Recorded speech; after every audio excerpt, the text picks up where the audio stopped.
বিধানসভাৰ শৰৎকালীন অধিৱেশনৰ আজি যেহেতু চতুৰ্থটো দিন আৰু সদনৰ কাম-কাজ চলি আছে পুনে পুনে লৈ গৈছো সদনৰ মজিয়ালৈ আইনত লিখাই নাই সাব কাজী এপইণ্ট কৰি দিয়ে আজি আপোনালোকে চাব জি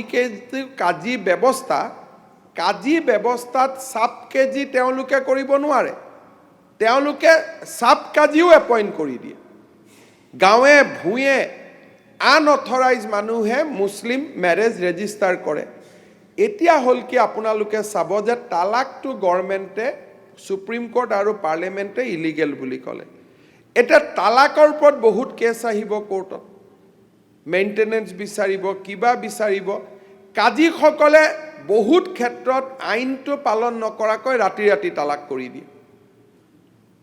বহুত উদাহৰণ আছে আফটাৰ সুপ্ৰিম কোৰ্ট আৰু লোকসভাত আইন পাছ হৈ গ'ল সবে আদৰণি জনালে যে তালাক should be through a system আৰু তালাক হলেও মেইনটেনেন্স পাব লাগিব এটা তালাকৰ ওপৰত নতুন আইন আহিলে গতিকে এই গোটেই আগত 1935ৰ পৰিৱেশতকৈ এতিয়া পৰিৱেশটো যথেষ্ট পৰিৱৰ্তন হৈ গ'ল যে বিয়া বুলি ক'লো যে তাৰ দুইজন ল'ৰা সাপোজ পঢ়া নাই বাৰ্থ সাৰ্টিফিকেট নাই এটা বয়সটো হৈছে নে নাই মেডিকেল ৰিপৰ্ট লাগিব স্পৰ্টছত যেনেকৈ আমি মেডিকেল ৰিপৰ্ট লওঁ বন চালে বাই এক্সামিনিং বন আমি গম পাওঁ যে তাৰ একজেক্ট এজ কিমান দাঁত চালে ডক্টৰে পৰীক্ষা কৰিলে মাহ পৰ্যন্ত কৈ দিব পাৰে যে এই মানুহজনৰ বয়স ইমান এতিয়া কাজী এজন ব্যক্তিগত মানুহে এই কামবোৰ কৰিব জানো গতিকে চাইল্ড মেৰেজটো যদি সঁচাকৈ আপোনালোকে কমাব খুজিছে আপোনালোকে সদনত কৈছে যেতিয়া ময়ো ভাবিছোঁ যে হয় যে আমি চাইল্ড মেৰেজৰ বিৰোধী যদি চাইল্ড মেৰেজৰ বিৰোধী চৰকাৰৰ অফিচাৰ এজনে যদি বিয়াটো ৰেজিষ্ট্ৰেশ্যন কৰে তাত এমএলএৰ কথাও চলিব বিধানসভাত প্ৰশ্ন আনিব পাৰিব কাৰণ হি সাব ৰেজিষ্টাৰ বিধানসভাৰ প্ৰতি দায়বদ্ধ হ'ব প্ৰত্যেক জবাব দিব লাগিব আপোনালোকে কুৱেশ্যন সুধিব যে এইখন বিয়া ৰেজিষ্ট্ৰেশ্যন কেনেকৈ হ'ল কম্পিউটাৰ হ'ব লাগিব ৰেজিষ্ট্ৰেশ্যন চাৰ্টিফিকেট হ'ব লাগিব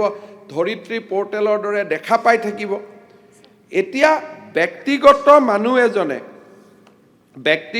মানুহ এজনে যদি এইটো যদি আমি যদি দায়িত্ব দিওঁ তেতিয়াহ'লে ব্যক্তিগত মানুহ এজনেতো কৰিব নোৱাৰে সুপ্ৰিম কোৰ্ট অফ ইণ্ডিয়াই অশ্বিনী কুমাৰ ভাৰ্চেছ সীমা ভাৰ্চেছ অশ্বিনী কুমাৰত আমাক নিৰ্দেশ দিছে Supreme Court in it judgment has directed the state government and the central government that marriages of all person who are citizen of India belonging to various religions had be made compulsory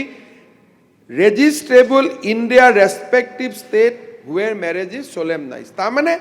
registration কৰাৰ ষ্টেটক দায়িত্ব দিছে এটা ষ্টেটেটো কাজী বুলি ব্যৱস্থাটোৰ ওপৰত বিশ্বাস কৰিব নোৱাৰে যদি ষ্টেটে আপোনালোকে ক'ব খোজে মই আপোনালোকৰ কথা মই তাৰ মিনিংটো বুজি পাম যদি আপোনালোকে কয় যে নহয় সাব ৰেজিষ্টাৰ অফিচত আহিব মানুহখিনি দিগদাৰ হ'ব আপোনালোকে মুছলিম ৰেজিষ্ট্ৰেশ্যন অফিচাৰ ছেপাৰেট কৰি বনাই দিয়ক that is a good suggestion